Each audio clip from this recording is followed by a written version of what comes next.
محراب میں چھپا ہوا بیٹھا تھا، جیسے ہی آپ داخل ہوئے یوں سامنے تلوار سر پر تلوار ماری، جس سے کاری زخم لگا اور زہر میں بھجی تلوار تھی۔ تیسرے دن آپ شہید ہو گئے۔ لوگوں نے پکڑ لیا، دیکھیے محبت، دیکھیے حضرت مولا علی کی محبت، دیکھیے اخلاق و مربت دیکھیے۔ پکڑ کے جب اس عبد الرحمن الجم خارجی کو لائے تو آپ نے اپنے بیٹوں سے، حضرت امام حسن امام حسین سے ارشاد فرمایا، بیٹو اس کے ساتھ میں تم برا سلوک نہیں کرنا۔ اس سے کس کے لیے کہہ رہے ہیں؟ اپنے قاتل کے لیے۔ جب برا سلوک نہیں کرنا، اسے اچھا کھانا کھلانا، ٹھنڈا پانی پلانا، اچھا نرم بستر اس کے لیے لگانا، اور ہو سکے تو اسے معاف کر دیں۔ اور اگر تم معاف نہیں کر سکتے تو میری شہادت کے بعد تم بھی اس پر اگر بدلہ لینا چاہتے ہو تو ایک ہی بار کرنا، کیونکہ اس نے ایک بار کیا ہے، دوسرا اگر بار کیا تو تم ظالم ہوگے۔ دیکھیے اس ظالم کے لیے، اس قاتل کے لیے آپ کے دل میں کیسی محبت ہے، کیسے اصول ہے، کیسے انصاف کی باتیں ہیں۔ آج ہم حسینی یا مولا علی کا نعرہ تو لگاتے ہیں، مگر کاش اگر ان کی اسوہ حسنہ کو دیکھ لیں، حضرت مولا علی اور حضرت امام حسن امام حسین کے اسوہ حسنہ کو، ان کے اعمال کو دیکھ کر اپنے دلوں میں وہ محبت کا جذبہ پیدا کریں، تو حقیقت میں آج وہی اسلام پھر سے ہمارے اندر زندہ ہو جائے گا۔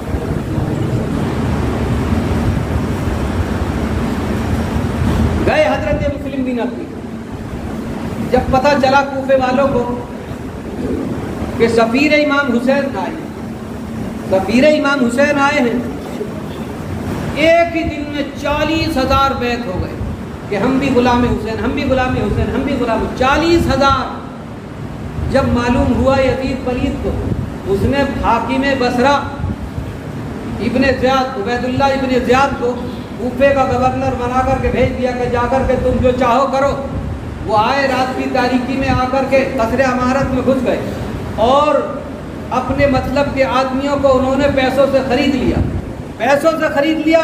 وہ کوفی جو کہ 40,000 حضرت امام مسلم کے ہاتھ پر امام حسین کی بیعت کیے ہوئے تھے اور آپ کے پیچھے مسجد کوفہ میں نماز پڑھتے تھے، جب معلوم ہوا عبید اللہ ابن زیاد کا کہ وہ کوفے کا گورنر ہو گیا، تو پھر ایک ایک کر کے کھسکنے لگے، ایک ایک کر کے، یہاں تک کہ مغرب کی نماز میں جب آپ نے نیت باندھی تھی، پوری مسجد کوفہ بھری ہوئی تھی، مگر جب 3 رکعت کا سلام پھیرا تھا تو 3 آدمی پیچھے بیٹھے ہوئے، سب کے سب، کوئی ادھر کو گیا، کوئی ادھر کو گیا، نیت توڑ توڑ کے بھاگ گئے۔ یہ ان کا عالم تھا، یہ ان کا کوفیوں کا عالم۔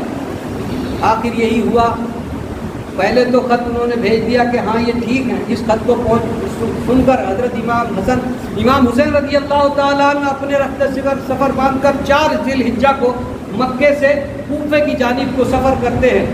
جب آپ چلتے چلتے عراق کی سرحد میں پہنچے، تو حر بن ریاحی 1000 سپاہیوں کے ساتھ میں آپ کا راستہ روکنے کے لیے آ گئے۔ آپ نے ارشاد فرمایا کہ میں دیکھیے اتنے خطوط ہیں، کوفے والوں کے بلاوے پہ جا رہا ہوں۔ انہوں نے کہا ہرگز بھی آپ کو بڑھنے نہیں دیں گے۔ انہوں نے کہا، حضرت امام حسین رضی اللہ تعالی عنہ نے ارشاد فرمایا کہ ہمارا ارادہ جنگ کا نہیں ہے، بلکہ ہم تو ایک محبت کا، امن کا پیغام کا، حق کا درس لے کر کے جا رہے ہیں۔ تمہاری حکومت ہے، تم جانو، ہمیں حکومت سے لینا دینا نہیں ہے۔ اس نے کہا میں مجبور ہوں اور ایک سپاہی ہوں، سپاہی کو حاکم کا حکم ماننا ضروری ہے۔ ٹھہر گئے۔ قبیلہ طے جو کہ کوہ آجا کے دامن میں بہت بڑا قبیلہ تھا، اس کے لوگ آئے اور آ کر کے حضرت امام حسین سے کہا کہ یہ کوفی دغاباز ہیں، آپ اگر حکم دو تو کل تک، یعنی 2 دن میں، ایک آج کا ایک کل، 2 دن میں ہم 20,000 کوہ آجا کے دامن میں پھر کر کے 20,000 سپاہی آپ کے لیے ہم لا کے دے دیں۔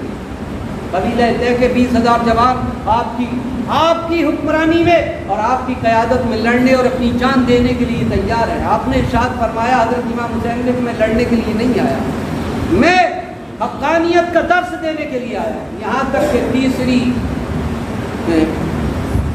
تیسری محرم کو 61 ہجری میں آپ کربلا کے وادی میں پہنچ گئے، کربلا کی وادی میں پہنچ گئے 30 محرم۔ اس جگہ جب خیمے نصب کیے اور خیمے گاڑے میں ایک میخے گاڑی، تو جس جگہ سے پتھر ہٹاتے تازہ خون نکلتا تھا، میخے گاڑتے تھے تو لال لال مٹی نکلتی تھی۔ آپ نے پوچھا اس جگہ کا نام کیا ہے؟ لوگوں نے بتایا دشت نینوا کہتے ہیں۔ ارشاد فرمایا حضرت امام حسین نے کہ اس کا شاید کوئی جگہ کا کوئی اور نام بھی ہے۔ لوگوں نے بتایا ہاں اسے کربلا کہتے ہیں، تو آپ نے ارشاد فرمایا ہاں یہی ہے ہماری آخری آرام کا، اسی جگہ خیمے رسم کر دیے جائیں۔ 3 تاریخ سے لے کر 7 تاریخ آ گئی، 7 تاریخ میں کوفے کا 22,000 کا لشکر، عمر بن سعد، دیکھیے حضرت سعد ابن وقاص وہ کون ہے جو جنگ احد میں سرکار مدینہ صلی اللہ تعالی وسلم کے ادھر ادھر گھوم گھوم کر جو تیر آتا اپنے سینے پر لیتے، اپنے جسم پر لیتے اور ڈھال پر لیتے کہ سرکار مدینہ صلی اللہ تعالی علیہ وسلم کو کوئی زخم نہ پہنچے، کوئی تکلیف نہ پہنچے۔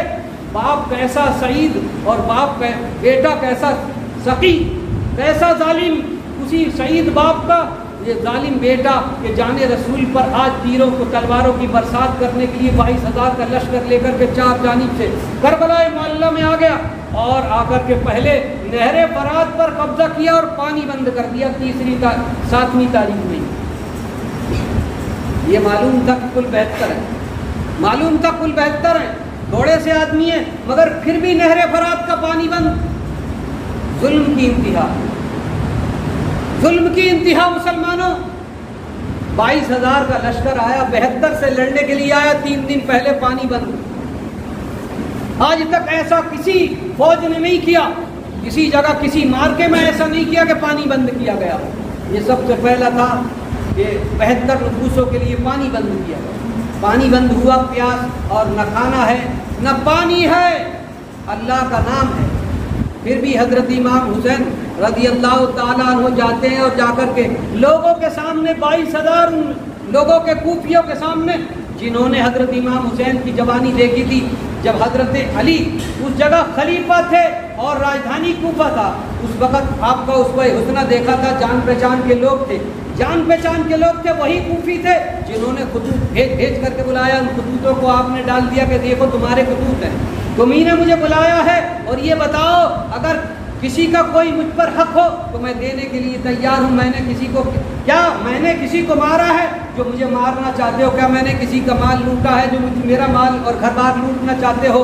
کیا میں نے شریعت مسلمہ یعنی شریعت اسلامیہ سے، اللہ کی شریعت سے روگردانی کی ہے؟ کیا میں نے کسی نماز کو چھوڑا ہے؟ کیا میں نے کسی اللہ کے حکم سے منہ موڑا ہے؟ آواز آتی ہے نہیں نہیں نہیں۔ یہ ہے سرکار مدینہ صلی اللہ علیہ وسلم نے کوہ باران پر کھڑے ہو کر مکے والوں سے اپنی ذات کو منوایا تھا، یہاں نواسہ کوفیوں سے اپنی ذات کو منوا رہا ہے۔ یہ دیکھیے اسلام کی حقانیت کو دیکھیے مسلمانوں۔ مگر ان کی ایک ہی بات تھی کہ کچھ نہیں، صرف ایک ہی چاہتے ہیں کہ آپ یزید کی بیعت قبول کر لیں۔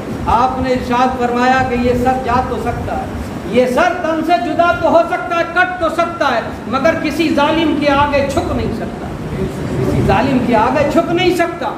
آپ نے فلسفہ جو لوگ کہتے ہیں کہ جان ہے تو جہان ہے، اس فلسفے کو بدل دیا۔ حضرت امام حسین نے فلسفے کو بدل دیا، کہتے ہیں لوگ جان ہے تو جہان ہے، آپ نے یہ دکھا دیا، اپنے عمل سے دکھا دیا کہ جان تو جا سکتی ہے، جان جائے تو چلی جائے مگر اللہ کا دیا ہوا ایمان نہ جائے۔ اور جان دے کر کے آپ نے فلسفے کو بدل دیا کہ جنہوں نے جان لی وہ سب مٹ گئے اور جنہوں نے جان دی وہ قیامت تک کے لیے زندہ ہو، قیامت تک کے لیے زندہ ہو۔ اللہ کا فرمان ہے وَلَا تَقُولُوا لِمَنْ يُقْتَلُ فِي سَبِيلِ اللَّهِ أَمْوَاتٌ بَلْ أَحْيَاءٌ وَلَكِنْ لَا تَشْعُرُونَ۔ کہ جو لوگ اللہ کی راہ میں قتل کر دیے جائیں انہیں مردہ گمان نہ کرو، بلکہ وہ زندہ ہیں، ان کی زندگی کا تمہیں شعور نہیں۔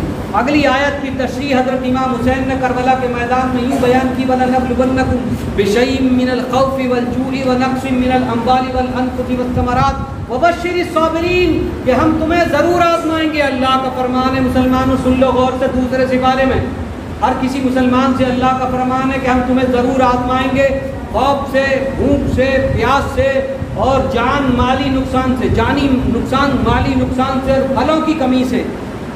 وبشر الصابرین، جو کوئی صبر کرے ان تمام مصائب و آلام پر، اللہ ارشاد فرماتا ہے ہم سے خوشخبری دیتے ہیں، خوشخبری دیتے ہیں۔ اور وہ کہتے ہیں قالوا انا للہ و انا الیہ راجعون، ہم اللہ کی جانب سے آئے ہیں اور اللہ کے جانب لوٹ رہے ہیں۔ اولئک علیہم صلوات من ربہم ورحمہ واولئک هم المہتدون، ایسے لوگ ہی اللہ کی جانب سے ہدایت یافتہ ہیں اور ایسے لوگوں پر ہی اللہ کی رحمتیں اور برکتیں ہیں۔ حضرت امام حسین نے اپنے اہل و عیال کو رائے خدا میں کٹا کر کے لوگوں کو بتا دیا ہے، لوگوں کیسا ہی وقت آئے اللہ کے قانون سے منہ نہ موڑنا، کیسا ہی وقت آئے تلواروں کے سائے میں چاہے کتنے زخم جسم پر لگے ہوں مگر اپنے سر کو بارگاہ خداوندی میں جھکاتے رہنا۔ نماز کی اہمیت کو بتا دیا، کیسا ہی وقت آئے مگر نماز سے منہ نہ موڑنا۔ یہ ہے جذبہ حسینی، یہ ہے ہمارے لیے درس حسینی۔ حضرت امام حسین کے قتل حسین اصل میں مرگ یزید ہے، اسلام زندہ ہوتا ہے ہر کربلا کے بعد، اور یہ ہے نماز عشق، گلا زیر تیغ ہے، روشن ہے کائنات میں سجدہ حسین کا۔ سب نے تو سجدے کیے، تیرا نیا انداز ہے، تم نے وہ سجدہ کیا جس پر خدا کو ناز ہے۔ مسلمانوں، ہماری پیشانیوں میں سجدوں کی تڑپ ہو تو حسینی تڑپ ہو، اور ہمارے دلوں میں اگر دین کا جذبہ ہو تو حسینی جذبہ ہونا۔ اگر ایسا جذبہ ہمارے دلوں میں بیدار رہا تو ایک نہیں بلکہ ساری دنیا مل کر بھی، ایسے یزید مل کر کے آیا تھا، آدھی دنیا کا بادشاہ یزید آیا تھا اور حسینی کو مٹانا چاہا تھا، نہ مٹا سکا۔ اسی طریقے سے آج کے بھی یہ ظالم ہمیں مٹا نہیں سکتے ہیں۔ ہمارے دلوں میں حسین اعظم کی محبت ہونی چاہیے، حسین اعظم کا جذبہ ہونا چاہیے۔ اللہ تبارک و تعالی ہم سب کو حضرت امام حسین کی بے مثال قربانی، بے مثال شہادت کے بدلے ایمان عطا فرمائے، ہمارے ایمان کی حفاظت فرمائے۔